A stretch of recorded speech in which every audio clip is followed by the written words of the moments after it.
हाँ, शुरू किया जाए। पिछली क्लास में देखा जाए अपन लोग क्या पढ़ रहे थे, केमिकल रिएक्शन एंड इक्वेशन के बारे में बातचीत हमारे आपके बीच चल रही थी।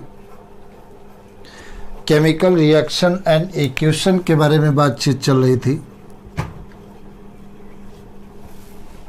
अगर जो हम टाइप्स ऑफ रिएक्शन देखें केमिकल चेंज के बेसिस पर, केमिकल चेंज के बेसिस पर टाइप ऑफ रिएक्शन की बात करें तो ये कई प्रकार की होती हैं। पहली रिएक्शन क्या होती है? कॉम्बिनेशन रिएक्शन होती है। कौन सी होती है? रिएक्शन होती हैं। ये तुमसे पूछा जा सकता है कॉम्बिनेशन रिएक्शन क्या होती है। तो कॉम्बिनेशन रिएक्शन में क्या होता है, रिएक्टेंट जितने भी आप लेते हो सारे रिएक्टेंट आपस में जुड़ जाएं और जुड़ करके कोई एक प्रोडक्ट बनाते हैं, तब उसे क्या कहते हैं? कॉम्बिनेशन रिएक्शन कहते हैं। फॉर एग्जांपल देखा जाए, जैसे क्विक लाइम देखें, कॉम्बिनेशन रिएक्शन की हम बात करने जा रहे हैं। तो पहली रिएक्शन कॉम्बिनेशन की अगर देखें तो जैसे कैल्शियम ऑक्साइड है, CaO है, और इसको हमने क्या किया? पानी में डाल दिया, H2O में डाल दिया, पानी में डाल दिया, तो रिएक्शन होती है। और रिएक्शन होने के बाद क्या बनता है?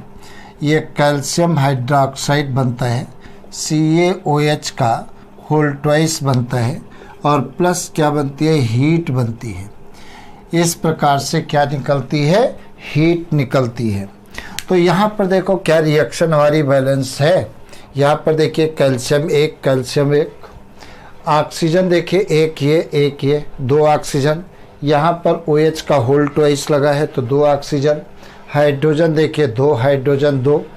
मतलब रिएक्शन क्या है? हमारी बैलेंस है। इस रिएक्शन में क्या होता है? हीट देखो बाहर निकल रही है। मतलब रिएक्शन कैसी है? एक्जोथर्मिक होती है। देखा जाए क्या होता है, CaO को क्या कहते हैं? क्विक लाइम कहते हैं। क्विक लाइम का मतलब होता है बगैर बुझा हुआ चूना, समझे? क्विक लाइम होता है बगैर बुझा हुआ चूना कहलाता है। और जब इसको हम पानी में डालते हैं तो जब डालते हैं तो पानी एकदम खौलने लगता है, उबलने लगता है। मतलब क्विक लाइम वाटर के साथ रिएक्शन करके कैल्शियम हाइड्रोक्साइड बनाता है, और कैल्शियम हाइड्रोक्साइड को क्या कहते हैं? बुझा हुआ चूना कहते हैं। क्या कहते हैं? बुझा हुआ चूना कहते हैं। मतलब ये कैसा चूना है? स्लैग लाइम है। कैसा है? स्लैग लाइम है। और इसको जब जो लोग पान खाते हैं, पान के पत्ते के ऊपर यही लगाया जाता है। तो ये बगैर बुझा हुआ ये बुझा हुआ चूना है। और ये वाला कैसा है? बगैर बुझा हुआ चूना है।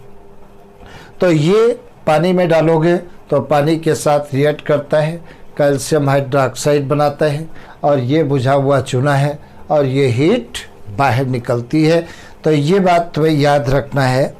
तो हीट बाहर निकलती है। अगली बात देखा जाए क्या होता है, और रिएक्शन कैसी है? एक्जोथर्मिक है। कैसी है? एक्जोथर्मिक रिएक्शंस होती है। दूसरी बात देखा जाए burning of coal. Burning of coal का मतलब जैसे कोयला है, ये भी कॉम्बिनेशन रिएक्शन है। दूसरा रिएक्शन बर्निंग ऑफ कोल, कोल मतलब कोयला, ये कैसा है? सॉलिड है। ठीक है, यस का मतलब सॉलिड। और ये क्या होता है? ऑक्सीजन के साथ जलेगा, क्योंकि बर्निंग के लिए ऑक्सीजन ज़रूरी है। और मिल करके क्या बनाता है? CO2 बनाता है, कार्बन डाइऑक्साइड गैस बनाती है। क्या बनेगी? कार्बन डाइऑक्साइड गैस बनती है। तो यहाँ पर देखा जाए ये फिजिकल स्टेट हमने शो कर दिया। तो कार्बन क्या होता है? सॉलिड होता है, ऑक्सीजन गैस है। ये दोनों रिएक्ट करके क्या बनाता है? कार्बन डाइऑक्साइड बनाती है। तो यहाँ पर भी देखिए ये दोनों कंबाइंड होकर के क्या बना रहा है? CO2। यहाँ पर भी ये दोनों कंबाइंड होकर के क्या बना रहे हैं? कैल्शियम हाइड्रोक्साइड बना रहे हैं। तो ये रिएक्शन कैसी है? कंबाइंड रिएक्शन है। दूसरी बात देखा जाए, तीसरी कंबाइंड रिएक्शन के बारे में देखा जाए, जैसे हाइड्रोजन है, ये क्या है? गैस है, और प्लस क्या है? ये O2 है, ये भी क्या है? गैस है, गैस है। ये दोनों रिएक्ट करके क्या बनाते हैं? H2O बनाते हैं। ऊपर वाली रिएक्शन भी देखिए क्या बैलेंस है? कार्बन एक, ऑक्सीजन देखो दो हैं, यहाँ पर भी ऑक्सीजन दो है। इस रिएक्शन को बैलेंस करके देखिए, हाइड्रोजन दो, हाइड्रोजन तो 2 हैं, ऑक्सीजन 2, ऑक्सीजन यहाँ पर एक ही है। तो यहाँ पर आप क्या करिए 2s2o कर दीजिए, तो ऑक्सीजन क्या हो गई 2। अब हाइड्रोजन कितना हो गया 2 2 जा 4 हो गया, इधर हाइड्रोजन 2 ही हैं, तो यहाँ पर क्या नोट कर दो 2s2 नोट कर दीजिए। तो हाइड्रोजन के 2 मॉलिक्यूल लिए, ऑक्सीजन के 1 मॉलिक्यूल लिया और मिल करके क्या बनता है वाटर का 1 मॉलिक्यूल बनता है। ये रिएक्शन भी कैसी है, कॉम्बिनेशन रिएक्शन है। या नेक्स्ट देखा जाए अगली कॉम्बिनेशन रिएक्शन चौथी देखी जाए, जैसे ये सल्फर है, सल्फर क्या है सॉलिड है, और प्लस O2 ये कैसी है, ये क्या है गैस है। ये दोनों रिएक्ट करके क्या बनाती है, मतलब सल्फर बर्न होकर के क्या बनाता है SO2 बनाता है। SO2 क्या होती है, गैस होती है। तो अब देखो क्या रिएक्शन बैलेंस है, सल्फर 1 मॉलिक्यूल, ऑक्सीजन का सल्फर का 1 एटम, यहाँ पे भी सल्फर का 1 एटम, ऑक्सीजन के देखो 2 एटम, यहाँ पर भी ऑक्सीजन के 2 एटम। तो रिएक्शन हमारी क्या है, बैलेंस है। तो ये कॉम्बिनेशन रिएक्शन है। कॉम्बिनेशन रिएक्शन का मतलब रिएक्टेंट आपस में मिल करके क्या बनाते हैं, आपस में रिएक्टेंट मिल करके केवल एक कंपाउंड बनाते हैं। क्या बनाते हैं, केवल एक कंपाउंड बनाते हैं। ऐसी रिएक्शंस को क्या कहते हैं, कॉम्बिनेशन रिएक्शन कहते हैं। अब देखा जाए क्या होता है, दीपावली आएगी, घरों की पुताई होती है, तो क्या करते हैं मार्केट से हम चूना खरीद करके ये लाते हैं, ये क्विक लाइम लाते हैं खरीद करके, और फिर किसी बाल्टी में या मटके में किसी भी चीज़ में पानी भरते हैं और ये क्विक लाइम उस पानी में डाल देते हैं। रिएक्शन होती है, पानी खौलता है, क्या बनता है, कैल्शियम हाइड्रोक्साइड बनता है। और कैल्शियम हाइड्रोक्साइड ये जो बुझा हुआ चूना है, ये बुझा हुआ चूना, इससे क्या करते हैं, दीवार की पुताई करते हैं। अब जब दीवार की पुताई किया तो 3-4 दिन के बाद में क्या आती है, दीवार में शाइनिंग आ जाती है, चमक आ जाती है। पुताई के तुरंत बाद उतनी चमक नहीं आती है, 3-4 दिन बाद चमक आती है। क्यों चमक आती है, देखो यहाँ पर नोट करके आपको नोट करना है। नोट करके देखिए क्यों चमक आती है। तो ये CaOH का होल ट्वाइस, इससे हमने दीवार की पुताई किया। एटमॉस्फेयर में क्या है, कार्बन डाइऑक्साइड है, ये CO2 के साथ में रिएक्ट कर जाती है और रिएक्ट करके क्या बनाता है, कैल्शियम कार्बोनेट बनाता है, CaCO3 बनाता है। और CaCO3 के कारण ही दीवार में क्या आती है, चमक आती है। और प्लस क्या बनता है, H2O बनता है, वाटर बनता है। तो जब क्विक लाइम जब स्लैक लाइम बुझे हुए चूने को पानी में घोल करके हम दीवार की पुताई करते हैं तो 2-3 दिन के बाद दीवार में चमक आ जाती है, दीवार सुंदर दिखने लगती है। क्यों वैसा होता है, क्योंकि जो स्लैक लाइम है, कैल्शियम हाइड्रोक्साइड है, एटमॉस्फेरिक कार्बन डाइऑक्साइड के साथ रिएक्ट करके कैल्शियम कार्बोनेट बनाती है और दीवार में शाइनिंग जो आती है वो कैल्शियम कार्बोनेट के कारण आती है। किसके कारण आती है, कैल्शियम कार्बोनेट के कारण आती है। और फिर जब 3-4 महीने हो जाता है तो कैल्शियम कार्बोनेट ही पपड़ी के रूप में दीवार से निकलने लगता है और फिर चमक धीरे धीरे गायब हो जाती है। इस प्रकार से दीवार की पुताई के लिए कैल्शियम हाइड्रोक्साइड का यूज किया जाता है। अब देखो क्या ये रिएक्शन बैलेंस है। यहाँ पर देखिए कैल्शियम कितने हैं, 1, यहाँ पर भी कैल्शियम कितना है, 1 है, कैल्शियम बैलेंस। यहाँ पर चूँकि OH का होल ट्वाइस है तो ऑक्सीजन के भी साथ 2 है और हाइड्रोजन के भी साथ 2 है, तो ऑक्सीजन 2 ये और 2 ऑक्सीजन ये 4, यहाँ पर 3 ऑक्सीजन ये और 1 ऑक्सीजन ये 4, तो इसका मतलब ऑक्सीजन भी बैलेंस है। हाइड्रोजन की बात करो, 2 हाइड्रोजन ये, 2 हाइड्रोजन ये भी बैलेंस है। कार्बन की बात करो, 1 कार्बन ये, 1 कार्बन ये, कार्बन भी बैलेंस है, मतलब इक्वेशन हमारी बैलेंस है। तो आप देख रहे हैं कॉम्बिनेशन रिएक्शन में रिएक्टेंट आपस में मिल करके सिंगल प्रोडक्ट बनाता है। ऐसी रिएक्शंस को क्या कहते हैं? कॉम्बिनेशन रिएक्शन कहते हैं। पहली रिएक्शन कॉम्बिनेशन में मैंने बताया, कैल्शियम ऑक्साइड वाटर के साथ रिएक्ट करके कैल्शियम हाइड्रोक्साइड बनाता है और लार्ज अमाउंट में हीट इवॉल्व होती है। मतलब रिएक्शन कैसी है? एक्जोथर्मिक है। दूसरी रिएक्शन मैंने बताया बर्निंग ऑफ कोक। कोक मतलब कोयला, और कोयले का फार्मूला क्या होता है? Carbon C. कार्बन ऑक्सीजन के साथ जल करके क्या बनाता है? CO2 गैस बनाती है। हाइड्रोजन ऑक्सीजन के साथ रिएक्ट करके वाटर बनाता है। सल्फर बर्न हो करके क्या बनाता है? सल्फर डाइऑक्साइड गैस बनाती है। तो ये सारी रिएक्शंस क्या हैं? कॉम्बिनेशन रिएक्शन के एग्जाम्पल हैं। दूसरी बात मैंने बताया, जब दिवाली के समय दीवार वगैरह की पुताई करते हैं तो बुझे हुए चूने से पुताई करते हैं, इसको पानी में घोल लेते हैं और दीवार को पोतते हैं। 3-4 दिन के बाद में दीवार में क्या जाती है? शाइनिंग आ जाती है, चमक आ जाती है, क्योंकि calcium hydroxide atmospheric carbon dioxide के साथ रिएक्ट करके कैल्शियम कार्बोनेट बनाता है और कैल्शियम कार्बोनेट सफ़ेद होता है, शाइनिंग मारता है। तो इसी के कारण दीवार चमकती है। 3-4 महीने के बाद में ये कैल्शियम कार्बोनेट जो होता है पतली पतली लेयर के रूप में टूट करके अलग होने लगता है, शाइनिंग फिर से ख़राब होने लगती है और फिर से आपको पुताई करनी पड़ती है। इस प्रकार से ये कॉम्बिनेशन रिएक्शन है। और भी एग्जाम्पल है, जैसे दूसरा एग्जाम्पल अगर देखें नाइट्रोजन, यहाँ पर और एग्जाम्पल है। नेक्स्ट एग्जाम्पल देखें, जैसे नाइट्रोजन हाइड्रोजन के साथ में रिएक्ट करके क्या बनाता है? अमोनिया बनाता है।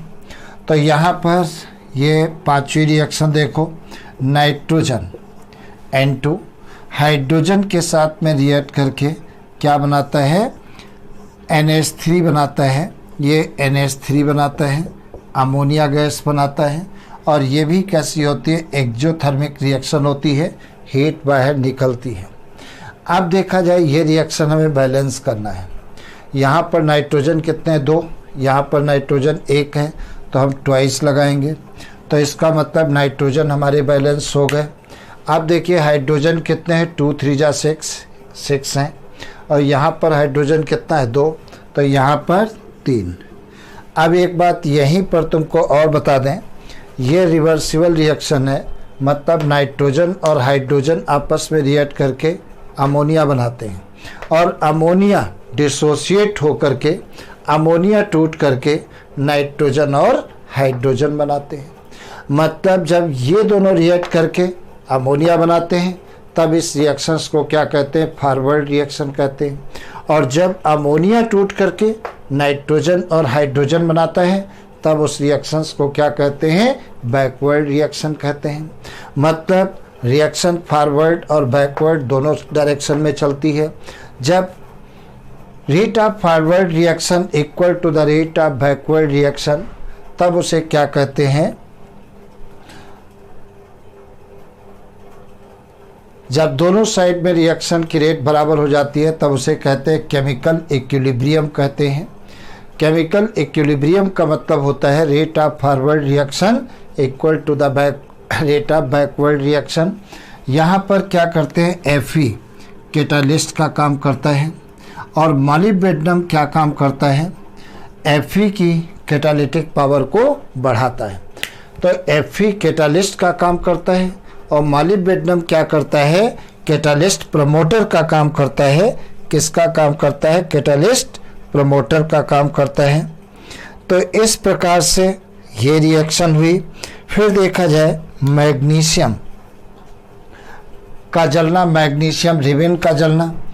छठी रिएक्शन कॉम्बिनेशन कौन सा है? जैसे ये Mg है और ये क्या है? O2 है। ये जल करके क्या बनाता है? MgO बनाता है। ये मैग्नीशियम का फीता है। यहाँ पर देखा जाए ट्वाइस Mg ले लीजिए और यहाँ पर ट्वाइस MgO मैग्नीशियम ऑक्साइड। अब देखिए 2 मैग्नीशियम 2 मैग्नीशियम 2 ऑक्सीजन 2 ऑक्सीजन, मतलब रिएक्शन हमारी बैलेंस है। जब ट्वाइस हम आगे लगा देते हैं इसका मतलब ये मैग्नीशियम के भी साथ है और ऑक्सीजन के भी साथ है। तो ये सारी रिएक्शंस क्या हैं, कॉम्बिनेशन रिएक्शन है। कैटालिस्ट क्या होते हैं, जैसे मैंने कहा इस रिएक्शन के लिए Fe क्या काम करता है, कैटालिस्ट का काम करता है। कैटालिस्ट क्या काम करते हैं, रेट ऑफ रिएक्शन को चेंज कर देते हैं। क्या काम करते हैं, रेट ऑफ रिएक्शन को चेंज कर देते हैं। अब कैटालिस्ट दो प्रकार के होते हैं, पॉजिटिव कैटालिस्ट और निगेटिव कैटालिस्ट। पॉजिटिव कैटालिस्ट क्या काम करते हैं, रेट ऑफ रिएक्शन को बढ़ा देते हैं, और निगेटिव कैटालिस्ट क्या काम करते हैं, रेट ऑफ रिएक्शन को स्लो कर देते हैं। तो यहाँ पर Fe क्या काम करता है, पॉजिटिव कैटालिस्ट का काम करता है। किसका काम करता है, पॉजिटिव कैटालिस्ट का काम करता है, मतलब रेट ऑफ रिएक्शन को बढ़ा देता है। और मॉलिब्डेनम क्या काम करता है, Fe की एक्टिविटी को और बढ़ा देता है। ऐसे एग्जाम्पल समझिए, जैसे मान लेते हैं तुम्हारी किसी से लड़ाई हो गई और तुम उस आदमी को मार रहे हो, और एक थर्ड पर्सन आ गया, वो तुमको और उस एक्सटिमुलेट कर रहा है कि और इसको मारो और इसको मारो। तो वो आदमी क्या कर रहा है, तुमको और एक्साइट कर रहा है लड़ाई करने के लिए। वैसे ही Fe कैटालिस्ट का काम करता है, और MO क्या काम करता है, मॉलिब्डेनम क्या काम करता है, Fe की कैटालिटिक पावर को बढ़ाता है। मतलब ये और रिएक्शन को स्टिमुलेट करवाता है MO, समझे। तो ये प्रमोटर है और ये कैटालिस्ट है। और प्रमोटर क्या होते हैं, जो कैटालिस्ट की एक्टिविटी को बढ़ाते हैं, उन्हें क्या कहते हैं, प्रमोटर कहते हैं, समझे। तो ये देखिए यहाँ पर रिएक्टेंट मिल करके केवल सिंगल प्रोडक्ट बना रहे हैं, तो इसका मतलब रिएक्टेंट जितने भी हैं वो आपस में कंबाइंड हो गए, और कंबाइंड हो करके सिंगल प्रोडक्ट का फॉर्मेशन किया। तो ये सारी रिएक्शंस कौन सी हैं, ये रिएक्शन कंबाइंड रिएक्शन कहलाती हैं। कौन सी रिएक्शन, कंबाइंड रिएक्शन कहलाती हैं। आगे देखा जाए क्या होता है, एक रिएक्शन और है, अगर लेड नाइट्रेट है, इसको हम हीट करें, लेड नाइट्रेट को हीट करते हैं। लेड नाइट्रेट का फार्मूला क्या होता है, लेड नाइट्रेट का फार्मूला PbNO3 का होल ट्वाइस होता है। लेड नाइट्रेट का फार्मूला क्या होता है, ये होता है PbNO3 का होल ट्वाइस होता है। इसको अगर जो हम हीट कर देंगे, ये क्या कर दिया हमने, हीट कर दिया, तो क्या बनता है, लेड ऑक्साइड बनता है, PbO बनता है, और प्लस क्या बनता है, NO2 नाइट्रोजन डाइऑक्साइड गैस बनती है, और प्लस क्या बनता है, O2 बनता है। तो ये भी क्या होती है, एक कंबाइंड रिएक्शन। नहीं, ये कंबाइंड रिएक्शन आप नहीं कह सकते हो, क्योंकि यहाँ पर PbN, ये तो डिकम्पोजिशन रिएक्शन हो जाएगी, इसको आप अलग कर दीजिए। ये आगे एग्जाम्पल है, यहाँ पर इसका नहीं है, क्योंकि ये थर्मल डिकम्पोजिशन हो रहा है। कंबाइंड रिएक्शन में क्या होता है, जो सब कुछ आपस में जुड़ जाए, उसे क्या कहते हैं, कंबाइंड रिएक्शन कहते हैं। तो कंबाइंड रिएक्शन के ये सारे एग्जाम्पल तुम्हें याद रखना है। कौन कौन से हैं, यहाँ पर क्विकलाइम वाटर के साथ रिएक्ट करके कैल्शियम हाइड्रोक्साइड बनाता है और हीट बाहर निकलती, मतलब रिएक्शन एक्जोथर्मिक होती है। दूसरा मैंने बताया कोक बर्न हो करके क्या बनाता है, कार्बन डाइऑक्साइड बनाता है। नेक्स्ट मैंने बताया हाइड्रोजन ऑक्सीजन के साथ रिएक्ट करके वाटर बनाता है। सल्फर बर्न करके क्या बनाता है, SO2 गैस बनाता है। नाइट्रोजन और हाइड्रोजन आपस में रिएक्ट करके अमोनिया गैस बनाते हैं। यहाँ पर भी फिजिकल स्टेज नोट करिए, यहाँ पर ये गैस है, यहाँ पर ऑक्सीजन, ये हाइड्रोजन भी क्या है, गैस है, और अमोनिया भी क्या होती है, गैस होती है। और ये वाला रिएक्शन जो है वो रिवर्सिबल रिएक्शन है। रिवर्सिबल का मतलब रिएक्शन दोनों डायरेक्शन में होती है। नाइट्रोजन और हाइड्रोजन रिएक्ट करके अमोनिया बनाते हैं, और अमोनिया डिसोसिएट हो करके नाइट्रोजन और हाइड्रोजन बनाता है। मतलब जब ये दोनों रिएक्ट करके ये बनाते हैं तो उसे फॉरवर्ड रिएक्शन कहते हैं, और जब अमोनिया डिसोसिएट हो करके नाइट्रोजन और हाइड्रोजन बनाती है तब उसे बैकवर्ड डायरेक्शन कहते हैं। तो जब rate of forward reaction equal to the rate of backward reaction, this is known as chemical equilibrium. मतलब जब दोनों तरफ रेट ऑफ रिएक्शन इक्वल हो जाती है तब उसे क्या कहते हैं, केमिकल इक्विलिब्रियम कहते हैं। और ये मैग्नीशियम का फीता है, मैग्नीशियम रिबन है, वो ऑक्सीजन के साथ जल करके क्या बनाता है, मैग्नीशियम ऑक्साइड बनाता है।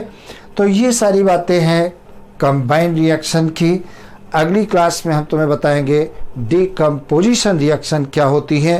तो खूब पढ़िए मन लगा करके, केमिस्ट्री बहुत आसान है, हम बहुत ही सिंपल शब्दों में तुमको पढ़ा रहे हैं, जैसे दिमाग में एकदम बैठ जाए।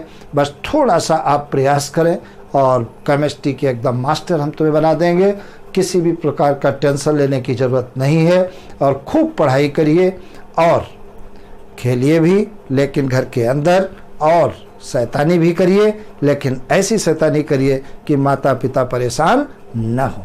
ठीक है, इस बात का ध्यान रखना कि शैतानी करना लेकिन माता पिता परेशान न हो।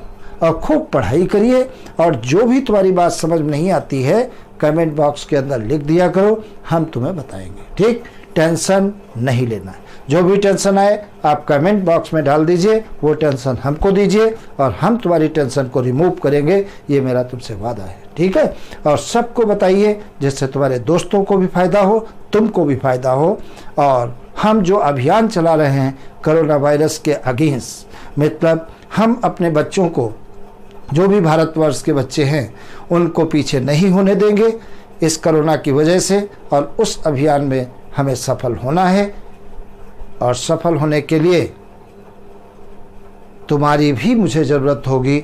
लोगों को बताइए जिससे लोग अधिक से अधिक पढ़ें और जिससे उनका लॉस बिल्कुल ना हो, क्योंकि स्कूल खुलने वाले नहीं हैं। ठीक है, क्योंकि जैसे कोरोना वायरस के पेशेंट मिल रहे हैं उस तरीके से हमें नहीं लगता है कि दीपावली के पहले स्कूल खुलेंगे। ठीक है, तो हम ये चाहते हैं किसी भी प्रकार का, चाहे वो मैथ हो, चाहे वो फिजिक्स हो, चाहे वो केमिस्ट्री हो, चाहे वो बायो हो, किसी भी प्रकार का लॉस नहीं होने देंगे। ठीक, बेस्ट ऑफ लक और खूब पढ़ाई करिए, मस्ती करिए।